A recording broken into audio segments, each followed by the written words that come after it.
Hello friends, welcome to our channel. இன்றைக்கி நம்ம சேனலில் மஷ்ரூம் பிரியாணி எப்படி செய்கிறதுன்னு பார்க்கலாம்.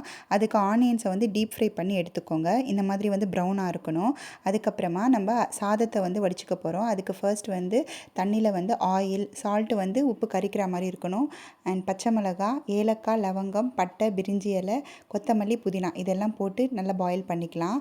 மீன்வைல் நான் வந்து எண்ணெயில் வந்து வாஷ் பண்ணி வச்சுருக்க மஷ்ரூம்ஸை ஆட் பண்ணி 1 டேபிள் ஸ்பூன் அளவுக்கு ginger garlic paste, salt, chilli powder இதெல்லாம் போட்டு நல்லா மிக்ஸ் பண்ணிக்கோங்க. மஷ்ரூமில் வந்து தண்ணி வரும். ஸோ அந்த தண்ணி சுண்ட சுண்ட நம்ம வந்து இதை வந்து வதக்கிக்கலாம். ஸோ தண்ணி வந்து நல்லா ட்ரை ஆகிட்டதுக்கப்புறமா நம்ம மஷ்ரூமை வந்து தனியாக இன்னொரு பாத்திரத்தில் எடுத்து வச்சுக்கலாம்.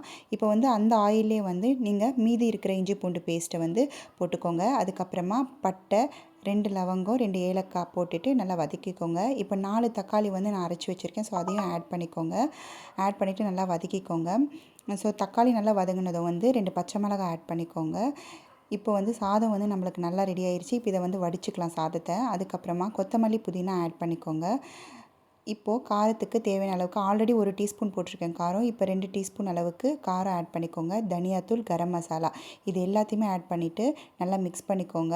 இப்போ நம்ம புளிப்புக்காக தயிர் ஆட் பண்ணுறோம். நான் வந்து 250 ml அளவுக்கு தயிர் ஆட் பண்ணி நல்லா மிக்ஸ் பண்ணிக்கிறேன். இப்போ வந்து நம்மளுக்கு இந்த கிரேவி வந்து நல்லா கலந்து வரும். இதில் பாதி கிரேவி எடுத்து வச்சுக்கோங்க. இப்போ வந்து நம்ம தம் போட போகிறோம். ஃபர்ஸ்ட் வந்து நம்ம வடித்து வச்சுருக்க சாதத்தை வந்து கொஞ்சமாக போட்டுக்கலாம். அதுக்கு முன்னாடி வந்து ஃப்ரை பண்ணி வச்சுருக்க ஆனியன்ஸையும் போட்டு நல்லா மிக்ஸ் பண்ணிக்கோங்க. இப்போ வடித்த சாதம் கொஞ்சம் போட்டுட்டு மீதமாக எடுத்து வச்சுருக்கிற கிரேவி மறுபடியும் போட்டுட்டு மறுபடியும் ஃப்ரைட் ஆனியன்ஸ் போட்டுட்டு மறுபடியும் மீதமாக வச்சுருக்கிற சாதம், அதுக்கப்புறம் மஷ்ரூம்ஸ், நம்ம ஃப்ரை பண்ணியிருக்க மஷ்ரூம்ஸ் எல்லாத்தையுமே வந்து தம் போட்டு வச்சிடலாம். ஸோ கீழே வந்து நான் தோசைக்கல் மேலே ஒரு பாத்திரம், அது மேலே வெயிட் வச்சு போட்டு எடுத்துட்டேன். இப்போ தம் போட்டதுக்கப்புறம் மஷ்ரூம் பிரியாணி ரெடி ஆயிடுச்சு. டேஸ்டியாக இருந்துச்சு. ட்ரை பண்ணி பாருங்கள்.